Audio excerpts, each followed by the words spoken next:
ये सारी चीजें चली रही हैं, एक ब्लैक फंगस की भी बात चल रही है। ये ब्लैक फंगस है क्या और किस तरह से और कितना हानिकारक है? जनरल जो डॉक्टर्स हैं उनके लिए एक नई सी बात आ गई है। मैं कैंसर एक्सपर्ट हूं, हम लोगों के यहाँ ये काफी कॉमन चीज होती है।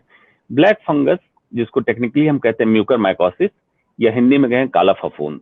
जो लोग देखते होंगे नमी वाले डैम्प दीवारों पे काला काला एक फफूंद लगा रहता है, वो अलग ग्रुप है। उसी तरह से एक फंगस होता है जिसको म्यूकर माइकोसिस कहते हैं। ये क्यों हुआ?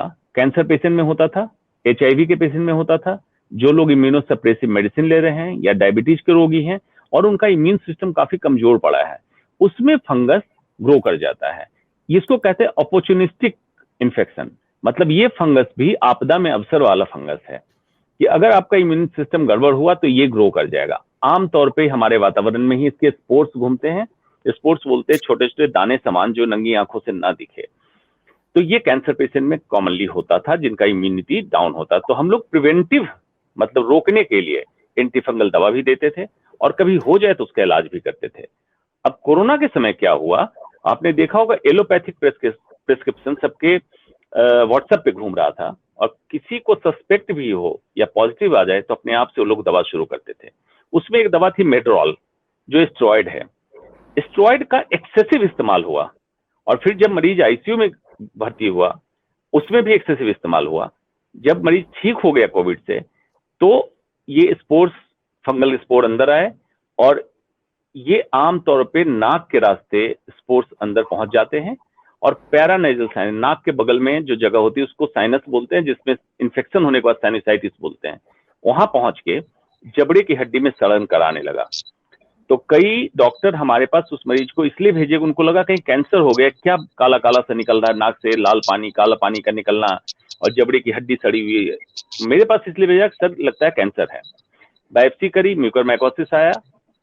जब जबड़ा गल जाए तो उसका इलाज सर्जरी से होता है, निकालना पड़ता है, फिर एंटीफंगल ट्रीटमेंट देना पड़ता है। लेकिन इसको हम रोक सकते हैं। जो दर्शक सुन रहे हैं, कोविड का इलाज अगर आपका हुआ है, अगर स्टेरॉइड चला है और किसी भी कारण इम्यून सिस्टम आपका वीक है, मतलब कैंसर हो पहले से, डायबिटीज हो, ऐसे लोगों को कैसे रोकना है? आपको प्रिवेंशन में क्या क्या करना है? कोविड से रिकवरी के बाद भी मास्क लगाएं, क्योंकि ये फंगल का स्पोर नाक के रास्ते जाता है। सुबह के समय घर की खिड़की दरवाजे सारे खोल दें ताकि धूप आ सके, वेंटिलेट हो सके। ये फंगस घरों में जहां नमी की जगह है वहां पनपता है। अगर गार्डन में घूमने जा रहे हैं तो मास्क लगा के जाएं। खास करके ऐसी जगह गार्डन में न घूमें जहां केले के पेड़ हो या दरख्त हो, जहां नमी ज्यादा रहती हो, वहां पे इसके स्पोर्स ज्यादा पाए जाते हैं। तो ये अगर प्रिकॉशन लें तो ब्लैक फंगस आपको नहीं पकड़ेगा। और अगर किसी कारण पकड़ लिया तो कैसे पहचानेंगे? अगर नाक से लाल या काला पानी निकलने लगे, नाक के बगल में आंख के नीचे दर्द हो, आंख में खुजली हो, आंख में लालीपन हो, कोई साइनसाइटिस की तकलीफ मतलब सर्दी बरकरार रहे, नाक में दर्द हो, नाक के बगल में दर्द हो, तो समझ लीजिए कि आपको काला फंगस, ब्लैक फंगस जिसको कहते हैं काला फफूंद, इन्फेक्ट कर चुका है। आप डॉक्टर को मिलिए। इस स्टेज तक हम लोग दवाओं से ही ठीक कर देते हैं, मतलब एंटी फंगल मेडिसिन देते हैं, ये खत्म हो जाता है।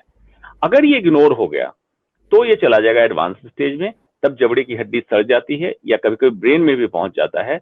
उस कंडीशन में हमें सर्जरी करके इसको पूरे एरिया को, जो एरिया सड़ गया है उसको निकालना पड़ता है और उसके बाद एंटी फंगल की जो टैबलेट और इंजेक्शन आते हैं, 2 तरह की दवा आती है, उसको देना पड़ता है। डॉक्टर अंशुमान, ब्लैक फंगस से जुड़ा कुछ क्वेश्चंस आए हैं दो तीन, कि क्या ये पोस्ट कोविड के बाद फैलता है, यानी कि पोस्ट कोविड फैलता है, और ऑक्सीजन क्या इसके लिए जिम्मेदार है, और इसके साथ साथ कि इसके सिम्टम्स क्या होते हैं, लोगों को कैसे पता लगे, और क्या ये कॉन्टेजियस है क्या? पोस्ट कोविड के बाद जिनमें खास करके स्टेरॉइड चला है उनमें ज्यादा होता है। प्रिवेंशन का तरीका मैंने बता दिया, लक्षण आपको बता दिए।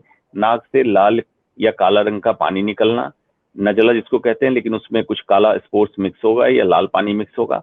नाक में या नाक के बगल में या आंखों में दर्द का होना, हेडेक होना, या नाक के बगल के स्किन में कलर चेंजेस, मतलब लाल हो जाए, सूजन आ जाए, ये सारे लक्षण ब्लैक फंगस है। अगर इससे एडवांस हो जाएगा तो दांतों में दर्द, ऊपर के जबड़े के दांत में, नीचे के जबड़े के दांत में दर्द, या दांत का गिर जाना, ये भी ब्लैक फंगस की निशानी है।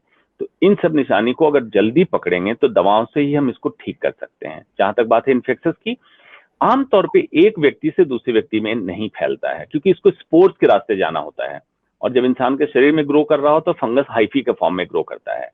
लेकिन अगर किसी व्यक्ति को हुआ है, इसका मतलब है उस जगह पे इसके स्पोर्स मौजूद हैं, तो प्रिकॉशन दूसरों को भी लेना है। आमतौर पे बुजुर्गों को, स्टेरॉइड ज्यादा चली उनको, डायबिटिक को, या इम्यूनोसप्रेस लोगों को इन्वॉल्व कर रहा है। यंगस्टर्स में अभी नहीं देखने को मिला है जी। और ये जो है इसके प्रिकॉशंस क्या लिए जा सकते हैं जिससे ये ना फैले, किसी को ना हो, और अगर हो गया है तो इसका कोई घरेलू इलाज उपचार भी है क्या, या सिर्फ मेडिकल साइंस में ही है इसका ट्रीटमेंट? ये इसमें ना हो, इसके लिए सबसे पहला काम, ओवर द काउंटर मेडिसिन ना खाएं। मतलब आपके पास प्रिंटेड प्रिस्क्रिप्शन आ जाता है, अब जाके दवा स्टेरॉइड किसी भी डोज में आप ले लेते हैं, ना लें। किसी डॉक्टर की सलाह में लें कि आपकी तकलीफ के हिसाब से, या तो सीटी स्कैन कराते हैं या कोई भी जो भी जांच होती है कोरोना के लिए, तो किस डोज पे स्टेरॉइड आपको चलना है और आपकी बाकी कंडीशन कैसी, डायबिटीज और इन सब की, उसके हिसाब से डॉक्टर के प्रिस्क्रिप्शन के साथ आप दवा लें। मतलब स्टेरॉइड सब में जरूरी नहीं है, और ना लें। दूसरा, प्रिवेंशन की जहां तक बात है मैंने बता दी। तीसरा, आपने पूछा कोई और इलाज, अभी तक और कोई इलाज नहीं है इसका एस्टेब्लिश, एक्सेप्ट एंटीफंगल जो मॉडर्न मेडिसिन में हमारे पास उपलब्ध है, दवा और एडवांस स्टेज में सर्जरी, यही दो इलाज उपलब्ध है। जी वीरेंद्र जी, बस एक लास्ट ये मैं इससे जुड़ा हुआ पूछता हूँ, फिर आपको पूछने का मौका देता हूँ। ये ब्लैक फंगस ही कितनी तेजी से फैलता है? ब्लैक फंगस को कम से कम डेवलप होने में 3 हफ्ते से 4 हफ्ते का समय लगता है। मतलब आप कोरोना से रिकवर हुए और किसी भी ऐसी जगह गए जहां इसका स्पोर्स है, स्पोर्स नाक के अंदर चला गया, अगर इम्यूनिटी आपकी कमजोर हुई तो ये ग्रो करने लगता है। ग्रो करने से मतलब आप समझ लीजिए स्पोर्स इसका बीज है, अब बीज से ये पौधा बनने लगा। साधारण भाषा में समझा रहा हूँ। फंगस आप समझ लीजिए जैसे कॉटन वूल की तरह आप इमेजिन कीजिए कि रुई हो, उस तरह से हाइफी पतले पतले रुई के धागे के जैसा अंदर ग्रो करने लगता है, और लक्षण आने में लगभग 3 से 4 हफ्ते का समय ले लेता है। तो ये पीरियड आपके लिए क्रूशियल है। रिकवरी के बाद 1 से 1.5 महीने आपके लिए क्रूशियल पीरियड है। उस समय इस तरह का कोई भी लक्षण हो तो आप जरूर डॉक्टर को संपर्क करें। जी वीरेंद्र जी। जी डॉक्टर साहब, मेरा इसी माइक्रोमाइकोसिस से रिलेटेड 2 सवाल हैं। नंबर 1, रिकवरी के बाद, कोविड के बाद, जिसमें इसके चांसेस बनते हैं, क्या उसको पहले से पता लगाने के लिए इसकी कोई टेस्ट सुविधा उपलब्ध है? कोई ब्लड टेस्ट या कोई एक्सरे या कोई सीटी स्कैन वगैरह करा करके हम इसको प्रिवेंटिव देख सकते हैं? दूसरा, अगर ये हो जाए तो मेडिसिन की कौन सी ब्रांच, यानी कि मतलब कौन से स्पेशलिस्ट डॉक्टर जो है वो इसको ट्रीट कर सकते हैं? एक जनरल फिजिशियन देख सकते हैं या उनके लिए सुपर स्पेशलिस्ट चाहिए? जी देखिए, प्रिवेंटिव टेस्ट जो आपने पूछा कि रिकवरी के बाद, ऐसी कोई जांच नहीं है। दूसरा, हर कोविड रिकवर्ड पेशेंट को नहीं होता है। जिसमें इम्यूनो कॉम्प्रोमाइज होगा उसी में होगा, स्टेरॉइड हाई डोज में चला होगा उसी में होगा। तो प्रोफाइलैक्टिक सीटी स्कैन करना या करके देखना कोई इसका रोल नहीं है। हाँ, जब सस्पिशन, क्लिनिकल सस्पिशन होता है डॉक्टर को देखने के बाद, उस समय हमें इमेजिंग की जरूरत होती है। किसी में सीटी स्कैन, किसी में एमआरआई करने की जरूरत होती है। जहां तक इलाज की बात है, 3 तरह का ब्लैक फंगस होता है। एक को कहते हैं साइनोनेजल, मतलब नाक और साइनस की जगह उसमें हो, इसको आमतौर पे ईएनटी के डॉक्टर देखते हैं। दूसरा होता ऑर्बिटल, जो आंख में इन्वॉल्व करता है, उसको ऑप्थेल्मोलॉजी का डॉक्टर देखते हैं। और तीसरा होता है लंग में, पल्मोनरी, उसको पल्मोलॉजिस्ट देखते हैं। पल्मोनरी वाला सबसे ज्यादा दवाइयों से ठीक होता है। आंख वाला और नाक वाला जो बताया, ये अर्ली स्टेज में दवाइयों से ठीक हो जाता है, लेकिन अगर इग्नोर हो गया तो फिर ऑपरेशन करना पड़ता है। और रिसेंटली एक सिटी में कई मरीजों की दुर्भाग्यवश ऐसी स्थिति हो गई थी कि आंख निकालना पड़ा, तो एडवांस स्टेज हो गया, इग्नोर हो गया।